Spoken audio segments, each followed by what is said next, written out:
Bonjour. This is G, and welcome to Behind the Mic Live, where I interview incredible coaches, public speakers, and entrepreneurs who are making huge and big rock star moves in their business. Today, my rock star guest is Natasha Walstra. Natasha is a sales and personal branding coach. She was on a show previously 2 years ago. We're going to talk about that. We've got so much to catch up on. So please welcome to Behind the Mic Live, Natasha Walstra. Hello, thank Hey, you. how are you? I'm good. It's nice to see you again. It's good to see you too. Having the coffee, having the tea, waking up. Just got my water. Water's good. So I asked you this question 2 years ago for people that are tuning in for the first time. We did an interview. You said what? It was October October 2022. 2022. So we're Yeah. coming up My on first 2 ever years. podcast. First ever podcast.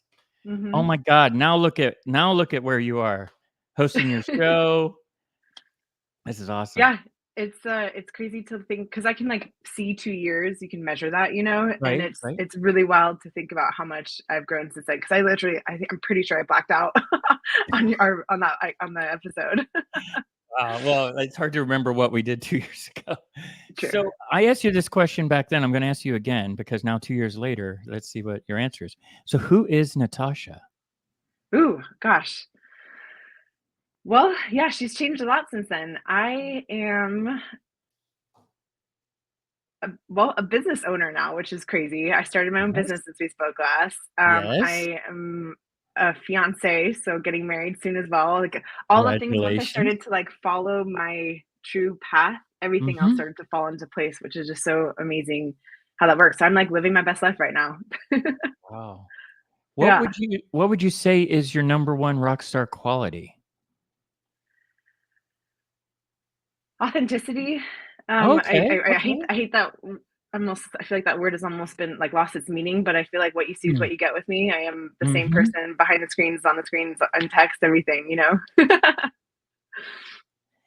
And so let's talk about creating successful branding strategies on LinkedIn. When I first interviewed you, you were working in the publishing world, and now you work with companies and help them improve their strategies on LinkedIn. So, what tips do you have for entrepreneurs trying to, really improve their branding on LinkedIn? Sure. I mean, the biggest thing I'm seeing or the hardest part that entrepreneurs and business owners are having is actually just getting started. Right, They right. are constantly waiting for the perfect messaging, perfect branding, like everything to be into place. But it takes a while to not only find your voice, but also Hmm. figure out what it is that does resonate with your audience, right? And so people are keep just waiting and waiting and waiting, and it's like the time to start is now, and then learn as you go, and pivot, test, try again. It's just really important to get started. Is like the number one key point here. Yeah, so take us through, like, it was 2 years ago, you were working with a different company, and then at some point there was a fork in the road, a crossroads, and you decided that, okay, you're going to go down this path. You probably didn't know where it was gonna go, and you probably didn't know 2 years later where it was gonna be. But take us through the steps of that, or how did you get that drive to forge your own path? Sure, that's a really great question because it was because of my experience at Forbes Books Okay. that I realized it doesn't really matter how great your book is if you don't have an audience or community you're engaging with. Mhm. No one will know about it. So it actually kind of became this moral issue for me because here I am. Forbes Books, it's a hybrid publisher, so it has a high cost associated with it, as anything with Forbes, and it Right. kind of just felt wrong that I was offering this product in the end of the day for pretty high cost. But then most of the leaders I was working with have been behind the scenes most of their careers, so they didn't have that platform for Mm. when they were ready Right. to launch their book. Like the books were great, but it just didn't get that amplification they were looking for. And I'm like, there's got to Mm. be a better way to serve the leaders I'm working with, because most of them had really really really wonderful like mission, message, movements, whatever that is, Mhm. but they needed to amplify it further. And I'm like, okay, where do I start from there to actually make sure that when they do launch their book, it's going to be received well and they're going to get that engagement they're looking for. And so I left thinking that strategy and branding was that next step. Okay. But I realized then it doesn't matter if you have your book or your branding, people don't know how to take that and actually implement it for ROI, for impact, right? And so Mm-hmm. that's where that personal brand comes into play. And that's when I also was able to connect like, wow, like my background's in sales. I always Mm-hmm. have done sales though through my personal brand, not that I knew I was doing that, but um, when I was an SDR cold calling, smile and dial, this is almost 10 years ago, I was really bad at it. And so I had to find another way to hit Okay. my numbers, but not, um, you know, cry every night because I'm really competitive at the same time. And so I was really working through like, what is that way? And I discovered using LinkedIn and connecting with people and networking with them. And so it was over the years that I realized like there's a much better way of selling, and it's through being human basically, right? Connecting with Right. people, being relationship driven, and it's all Right. through your personal brand, but most people don't know how to do that because it's relatively new, right? Like especially now that most of us are more virtual potentially than we are in person, how do you take that IRL in-person networking relationship building to the digital world to get Right. people to know, like, and trust you? And that's through your personal brand, right? And so basically I left that strategy firm and ended up starting my own company where I'm helping people do the same thing of leveraging LinkedIn to Mm-hmm. showcase their expertise and build and connect with their audience.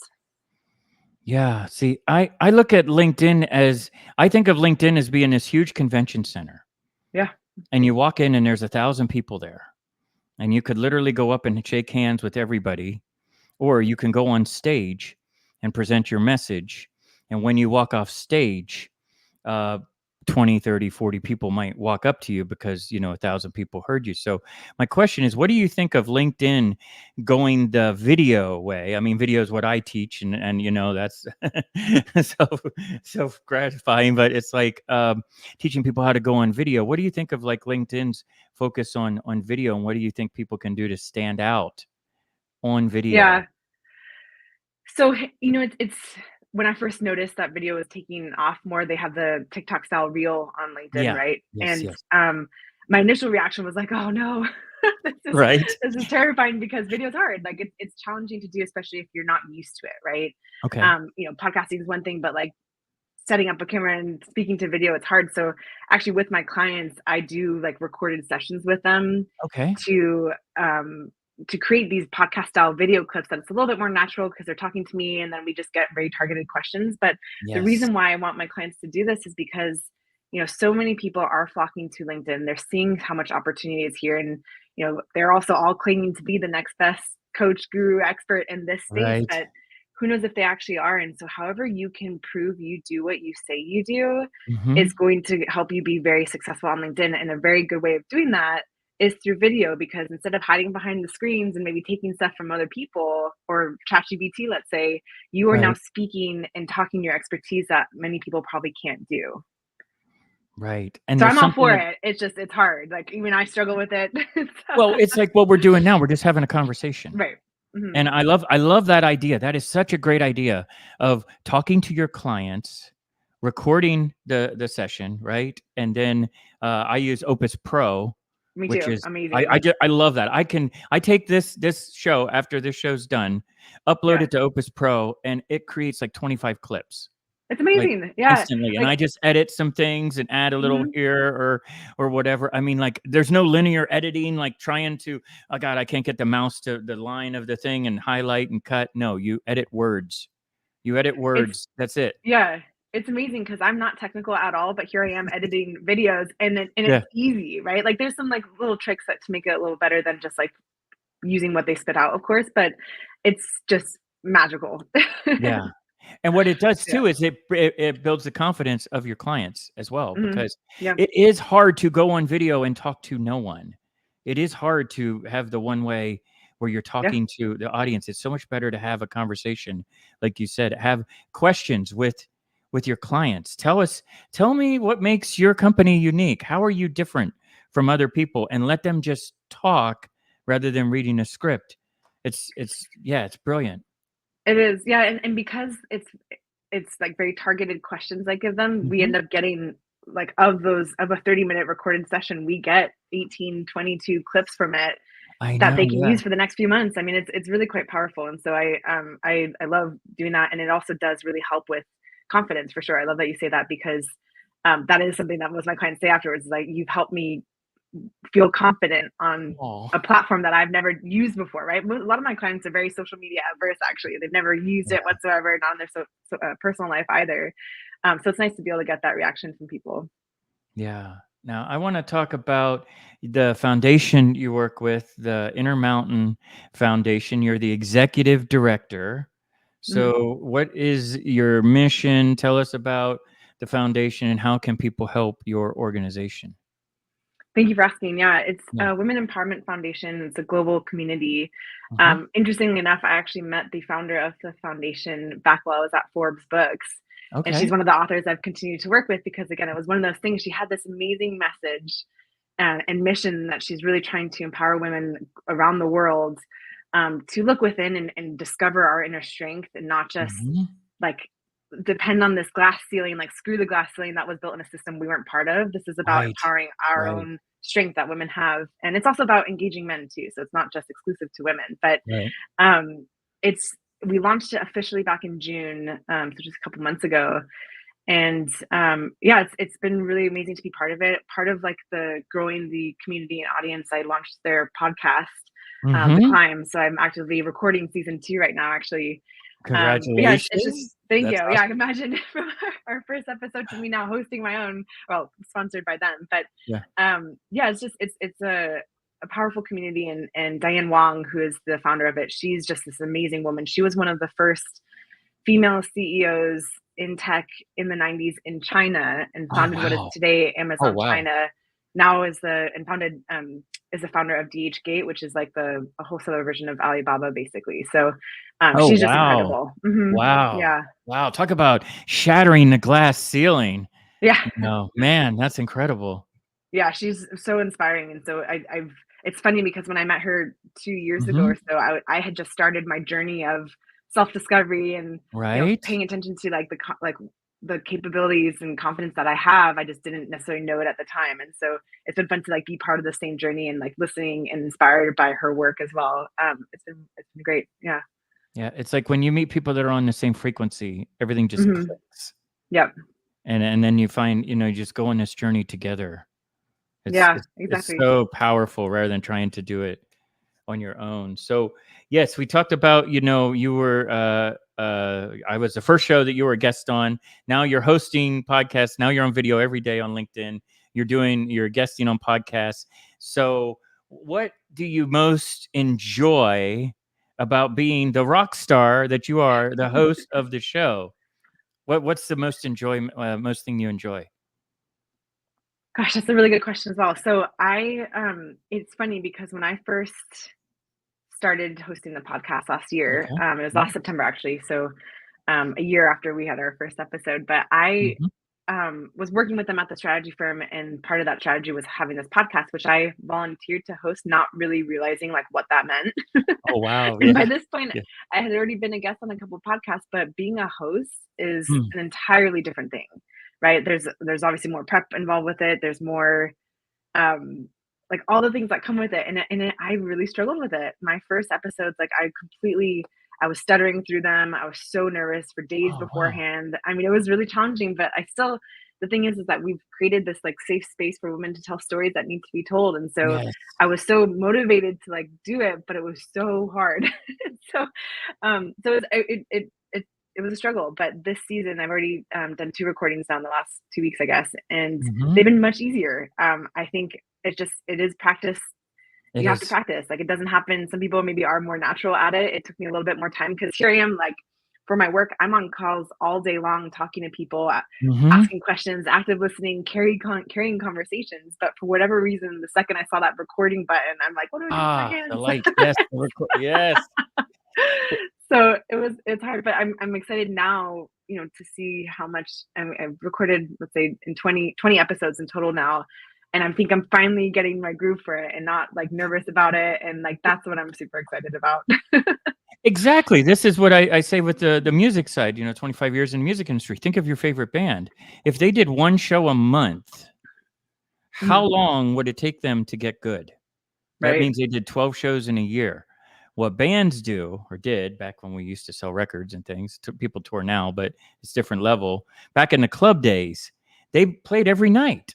Yeah. Every night. And most nights it was crap.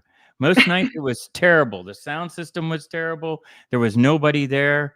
I remember one time they thought they heard a hand clap, and it turned out a guy hitting a ketchup bottle at the back of the room. Actually, that's a George Strait. That's a George Strait joke. Sorry, I stole it from him. But you see what I mean? Yeah. It's just like that with the shows. Every time you do a show, you get better and better and more comfortable. And I think there's a great idea of recording your clients and getting them, because now you're hosting them too. You're a host. You're a host. Yeah. That's what you are. So, That's actually a really great point, because even when I first started doing that with my clients, I was really awkward asking the questions, and I felt like I had to have the questions looking at them, so I wasn't looking somewhere else, and it made it so much more uncomfortable. Whereas now I just answer them, it's much more fluid.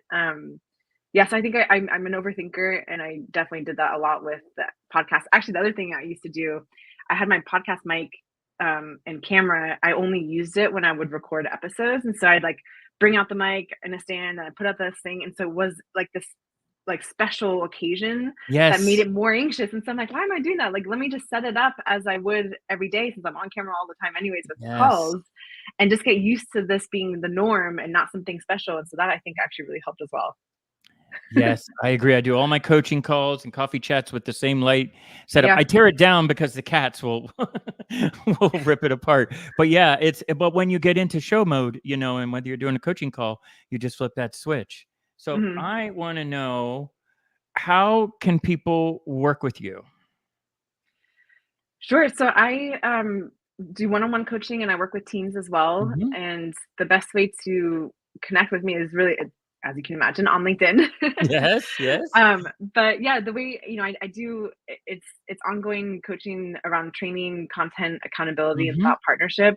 I think an area, and I maybe didn't answer this before, but a way that differentiates me as well is, I'm not just a LinkedIn coach, right? My focus, my background's in sales. Yep. All the activity we do is ROI focused. And so Yep.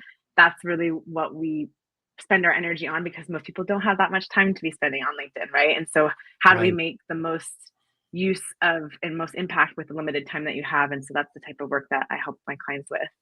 Right. Wow. And so everyone, be sure to connect with Natasha here on LinkedIn. Check out her website, nearpointstrategies.com. And before you go, I want to know, who is your favorite rock star? Oh my goodness. That's a hard one. So most recently, I have been digging the song I'll tell you about. It's from by Okay. the Killers. Okay. It's of course now I'm blanking on the name of it. It's the the cherry stand or something the cherry stand, and it's just Okay. such a Okay. great beat. Yeah. I actually put it on every morning to get pumped up and stuff. Okay. It's So really good. you Yeah, have a warm-up song. You have a song I to get do. you in, It get gets me ready pumped for up the every day. morning. Yeah, it's been fun. Yeah. My dog loves it too in the end. She just goes crazy. So That's awesome. Yes. Well, thank you again for being on the show. I can't believe it's been 2 years, or coming up on 2 years. This is so incredible. It just really goes to show too, when you have that drive and that vision, as you do, and you just set the path and you don't let anything stop it. mhm. What you can accomplish in a year or 2 years is just incredible. So Yeah, really, definitely. congratulations Thank you. on the wedding. Congratulations on the business and everything. This is incredible. So yeah, this was so much fun. It We was. gotta Thank you so much for connect. We inviting me won't wait again. 2 years though, but we gotta, Yeah. yeah. Say hi Sounds to the good. hubby and the family and everybody. And all right. Well, thank you for taking time. Thank you, G. So good to see you. All right, everybody. Well, we'll talk soon, and tune in next week. And thank you again, Natasha. You are a true rock star. Until next time, ciao. Cheers. Bye. Bye.